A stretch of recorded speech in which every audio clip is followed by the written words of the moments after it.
I'm going to deliver 6 hard truths to you guys today. Okay? The first one is this.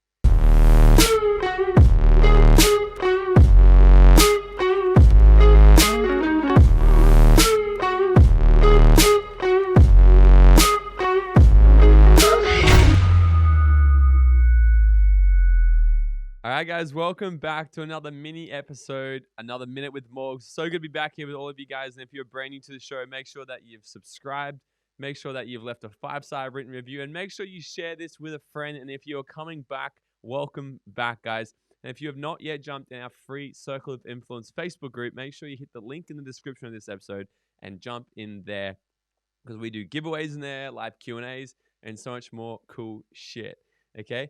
But I want to get into this episode today, and I'm going to deliver some cold, hard truth to you guys here. Because in a world like this today, where there's so much fluffy bullshit that's going around, there's so much and I'm all about the positivity. I'm all about spreading positive messages and shit. But there's so much things that I believe to be kind of misleading out there, and it kind of gives people a bit of a false sense of what's real. Okay, so I'm going to deliver 6 hard truths to you guys today. Okay. The first one is this. You are 100% responsible for your success, your happiness, and your emotions. You are 100% responsible for this. So often we go through life and we think that success is going to happen for us. Sometimes we can feel, especially like the younger generation, we can feel a little bit kind of like we expect it or it should just be given out to us. And nothing in life is going to come unless we actually put in the work. We make the sacrifices. We get resilient. We have the grit, and we go out there and make it happen. So often people sit back and they wish and they pray and they hope and they sit under a full fucking moon and all this shit, and they think that things are just going to happen for them. But maybe they've watched The Law of Attraction, and I never forget John Azaraf said one time in an interview. He's like, "It's not the law of attraction; it's the law of Goya." Goa. And he's like, what that is the law of get off your ass. So nothing in this world is going to happen unless you go out there and actually make it happen. And the other two was being 100% responsible for your happiness and your emotions. This is huge because, we're going through life. There's over 7 billion people on this planet. There's people out there that believe in vaccines. There's people that believe not vaccines. People that believe in this, believe in that. There's this and this and this. Everyone's got different conflicting beliefs and opinions out there, okay? And no one's ever going to agree on one sole thing. So how do we go through life, be happy, while having other people disagree with what we truly believe, right? Here's what it is. You take 100% responsibility. So if someone comes along and they say something, they do something that doesn't make you happy, you got to understand that people are not their behaviors. And we are nothing but a projection, okay? Because whatever you see on the inside of you is what you're going to see in other people. So if someone's coming to you and they're doing something that's going to trigger you, make you angry, make you sad, piss you off in some way, you got to take responsibility for that, of how you react to it. This is the cold, hard truth. This isn't positivity shit today. This is the cold, hard truth of exactly like this is tangible things that are going to help you progress in life, okay? But no one else is going to tell you, so I will. But you've got to take 100% responsibility for this. So if you wake up, so what I'm saying is you can't blame other people for you not being happy. And that might piss some people off. You know what? And if it does piss you off right now, you need to come back to the first thing I'm talking about, and you need to take 100% responsibility for the fact that you are pissed off right now. And if you're being triggered by something, it's what is it that you're still annoyed about inside of you that you haven't dealt with? Like, I'll go into this a little bit more. So if someone says something to you, if someone does something to you that pisses you off, makes you sad, or makes you jealous, or makes you get offended by it some way, you need to look at yourself and you say, where is this coming up in me? How is this alive in me? How is this real in me? And how can I fix this? How can I heal this? How can I work through this so it's not a problem next time someone says this or does that? Like, I see it happen a lot. People may have gone through like a bad breakup and they create a label, they create a belief that, all men are evil, all men are a piece of shit or whatever. And then a guy does something and that pisses them off internally because they've got this belief because they haven't dealt with their ex from 3 years ago. They haven't dealt with how that person made them feel. They haven't dealt with taking responsibility and healing themselves. Therefore, it's coming up in other people. And then they're blaming other people. Okay. So the first one here is just really taking 100% responsibility for where you are in life, your own happiness, and your own emotions, because it's got nothing to do with anybody else except you. Okay. And this is something I'm really fascinated about. This is how can we get to a point in life where no human's behavior, no human's actions can affect how we feel? I'm really curious about this. And here's something to even try and emphasize. And I'm pretty good at this, but this is still something I'm not that good at yet in this sense. But somebody said to me one time about being in a polyamorous relationship. And they said there was a book about it. And they said that the true happiness and freedom can possibly lie in a polyamorous relationship. Because how can you be open to letting your partner sleep with somebody else and have that not affect you emotionally, where you're in control of your total emotions, your own happiness, right? Something to ponder on. So start thinking, how can you get to a point where you're not letting anyone's behavior affect how you feel internally? Because at the end of the day, it's 100% up to us. Okay. Number two hard truth is health and time is real wealth. So many people out there are chasing fucking Rolexes, Lamborghinis, private jets, and all this bullshit. Don't get me wrong, it's amazing. I want a Lambo, I want a private jet, I'm gonna get it. But however, I truly understand that you don't have shit if you don't have health or time. Like people out there, you might have a really good job, you might be making like $200K a year, but you're working 80 hours a week. You're making all this money, but you don't have time to spend it. Or maybe you're making this money at the sacrifice of your health. And what happens is in 10, 20 years time, you're going to regret this, because now you sacrifice your time, you sacrifice your health to make all this money. And then in the end, you're going to sacrifice your money to regain your health. And that's what happens. So it's this crazy kind of rat race that people aren't aware of. But the true signs of wealth is health and time. So you can have all this money, but how much time do you have? You can have all this money, you have this flashy car, but if you're in hospital because your health's so shit, or if you got no energy because you're just overweight and your body's not working properly because you've just destroyed it with stress, then how wealthy are you really? Right? They say a man with all the health in the world has 1,000,000 wishes, but a man with no health only has one. Okay, something to really think about. If you're not working on your health and you're not putting that as a priority first, then you can't really, that's like the building block to all kinds of success, getting you right first. Okay, number 3 hard truth is the 3 best words in this world is I need help. Okay, so many people struggle to say these 3 words and actually admit that they need help. And this is, thankfully, I've never struggled with this. Like I've always kind of seen this as a shortcut. It's like, man, if I can just admit that I'm lost and I need help here, I can ask somebody for help that's done this before, that knows so much more than me. I can just be like, hey, how do you do this? I need help in this. Can you help me? But so many people actually kind of struggle with the whole ego thing. It's like, well, I got to be the best at this. I got to be the man, or fucking whatever. If you can take responsibility for this and put your ego aside and then just go realize what's not working, realize where you are right now and where you want to go, find someone who has what you want and then ask them for help.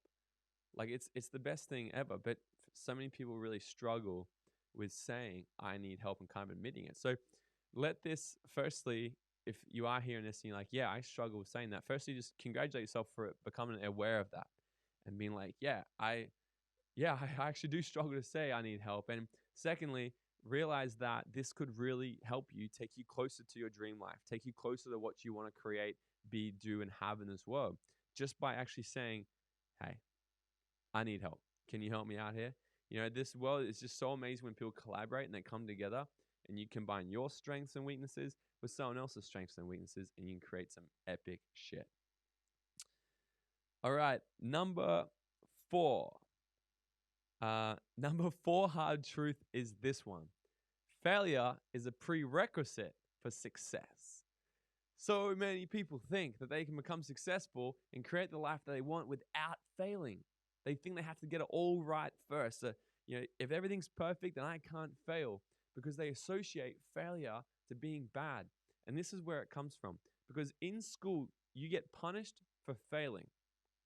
So society teaches us the first 12 years or 12, 17 years, whatever, of our life, really, of our educational life, they teach us that failure equals bad. If you fail, you are bad. You are shit. You are not smart. Therefore, you won't be successful. So people come into real world, they start building a business, start building a personal brand, building a podcast, building a network marketing business, whatever it is, and they think that they have to get it all right first before they take any action, because if you fail, that means bad. But here's the real cold, hard truth here.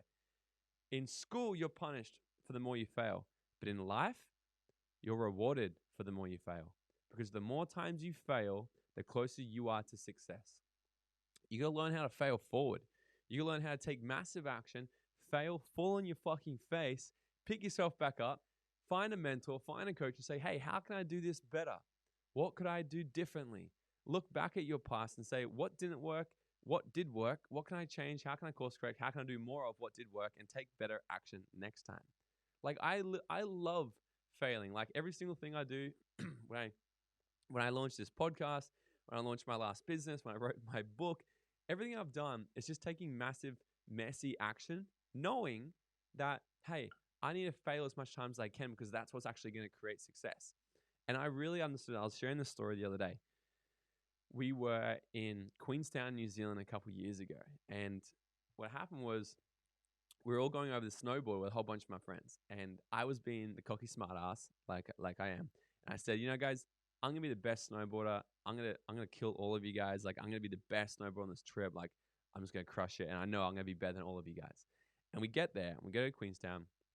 We all sit in and we're in this lesson. And we're doing this lesson. And next minute, I stand up on the board and I just eat shit, over and over and over. We do this lesson. I sucked dick. I was the worst at this. And in fact, my girlfriend at the time, she was so much better than me. She was doing it and she was like freaking killing it. And I was like, man, like I suck at snowboarding. So then one thing the instructor even said to us, she literally said this. She goes, guys, whatever you do today, don't go on the big slopes, because you're just going to have a shit time, because none of you are good enough yet. Okay? So luckily, I don't listen to people like that telling me their limiting beliefs or what they think is inside of me. So what we did, we all go to the little baby slope where you practice. And it's like this piece of shit little, like, it's really slow. It's really like light. You just can't get any speed, right? So we go down it and I just eat shit the whole way down. We get onto the little conveyor belt thing that takes us back up to the top. It's like real slow. Meanwhile, my friend Reese, he's on the big slopes, killing it, having fun, because he's already snowboarded before and he can do it, right? So after 2 times on this really crappy slow slope, I realized that I wasn't enjoying this because I sucked. So I got to the bottom of it and I thought to myself this. I said, if my end goal really is to be the best one on this trip, all I need to do is find a way to fail more times than these people can even try. Now, on the slow slope, there was only like 100-meter kind of bit of snow you could go down, and you just eat shit the whole way down. Then you get on the slow conveyor belt and get back up. So I thought, how can I fail more times than these guys can even try? So Reese came back down the hill, and I said to Reese, let's go up onto the big hill. And everyone's like, no, you can't, telling me their limiting beliefs. Then we go up to the top of the hill. Then what happened was I got to the top and I had no option. I had to sink or fucking swim, right? And when you throw yourself in the deep end where you've got no option other than to succeed or fail, like you're gonna find a way to make it work, right? So we went down the hill. It's like a 30-minute to go down the whole hill. If you're good, it takes about 30 minutes. So here I am just going, poof, eat shit, poof, poof, the whole way down eating shit. But about halfway down the hill, my snow time doubled in length. And then I'd eat shit. Then it tripled in length, and I'd eat shit. And it quadrupled. Then it 10x'd. Then next minute, I'm snowboarding for 5 minutes straight. And before we got to the bottom of the hill, I really just got the hang of it. And I kept doing this over and over and just looking for it so I could fail as much time as I possibly could. And then by the end of it, I'm getting air on jumps. I'm doing 180s, and other people that start with me at the start, they're still falling over on their face, having a bad time because they were too scared to look like an idiot. They were too scared to fail. So I challenge you on this. This is the hard truth. Failure is a prerequisite of success. If you want to become good at anything, if you want to become successful at anything, go and find a way where you can fail more times at that than other people can even try. I guarantee you, you're going to be so much better than the rest. All right, number 5 is you can't control anything in this world except for your choices and your reactions. So often people try to control everything. It's like, I need to control this, I need to control that. But life's just going to be so much easier if you just realize that the only thing you really can control is how you react to something and the choices you make. Like who you are. Like here's another cold hard truth. You will get to your destination one day. In 10, 20, 30, 40 years, you will get to your destination. However, you may not like it. If you don't make the right choices today, if you don't make the right choices tomorrow, if you don't make the right choices day in, day out, then you're gonna get in life just whatever comes your way. You're gonna get the drag of life. You're gonna get what just drifts in, and you're just gonna get whatever just comes. Instead of choosing, making better choices, better decisions, going after what you want and creating what you want, you're gonna get just what comes to you. Okay? So one of the things you really can control is your choices, the decisions you make. So make good choices. You listening to this podcast right now is a good choice. You're listening to good content of how you can, succeed more, be happier, create your dream life, right? That's a good choice. What choice did you make this morning? What did you eat for food, right? What did you put in your body? Did you meditate this morning? Did you, are you reading something? Are you doing something each day that is positive choices to get towards your dream life? Or are you doing negative choices like smoking, drinking, drugs, hanging around toxic people, procrastinating, watching Netflix, making excuses, gossiping, What kind of choices do you make? The great thing in life is this. You can have every single thing you want if you've got the balls to go after it and you make the right choices that you need now to have it. Okay? Delay gratification. That's what's going to happen. And the other thing was your reactions. So how you react to people. Like I was kind of saying the first one, you're 100% responsible for your happiness. If someone says something to you that pisses you off, you are not responsible for what they say, but you are responsible for how you react. So if you want to choose happiness, love, and joy in your life, which is the best, you get to react negatively. And like I said, if you are acting negatively, maybe that's something that we need to work on one-on-one with you. What's actually being triggered inside of you? What's the projection you're showing off that they're showing up in you that you haven't dealt with yet? Okay. And the last one is this. This is the last one, the number 6 hard truth of life. You are going to die. In case you haven't figured that one out yet, you are going to die. So stop wasting your time. Stop wasting your time on this earth complaining, justifying, blaming, gossiping, procrastinating, doing stupid shit that isn't taking you closer to what it is you want in life. Like how I literally view my life, I have this big countdown timer. If you can visualize right now a countdown timer in your head, and it's just counting down the seconds. Because every second we're here, we're getting closer to dying. And I think sometimes people can get stuck in their head thinking that they get to live forever, and that's great, and that's positive, and that's optimistic and shit, but that stops them from doing what they want to do right now. And if you truly realize that you do have a time limit, that timer will run out one day. It could be in a week. I hope to God that it's not. If you're listening to this, I really hope it's not. But however, statistically, we don't know when it's going to happen. It could happen today, a week, or in 30 years from now, but we don't know. And you've got to really make the most of what you're doing on this earth. So go after your dreams, pursue them relentlessly, hang around with great people, spend every single day of your life filled with love, joy, and happiness, not with hatred, jealousy, and other negative emotions that are just holding you back. Okay, stop living in the past. Focus on right now. What's going to make you happy, and take you closer to what you want. Because it's cliche as it sounds, we only got one life. So focus on what lights you up, and what truly makes you happy, and focus on your passions, your purpose, and your dreams. And don't let anybody come in and fucking steal them. Okay, but guys, that is it for today. That is my 6 hard truths. Sorry if I offended some of you guys. And if I did, go back and listen to the first one of the hard truth that I just mentioned. But that is the things that most people aren't going to tell you in life. But if you can really kind of start to understand these and understand that life isn't just so fluffy all the time, you've got to take radical responsibility for where you are and choices and the results you're getting. That's when you can really start to pivot and go closer to what it is you want. Okay. So thanks so much, guys, for listening. If you haven't yet, go and subscribe. Share this with a friend. Leave me a 5-star written review. And I'll be forever grateful if you can do all those things. Slide in my DMs on Instagram at Morgan T. Nelson. And let me know which one of these hit home for you the most. Let me know if one of these pissed you off. It's so good hearing all these things because, awareness is amazing, okay? And the more you're aware inside of what's happening internally, the more you can interfere with it and create what it is you want, okay? So, guys, go and have an amazing week. Share this with a friend. Subscribe. Leave a review. Do all those good things. And I'll see you on the next show.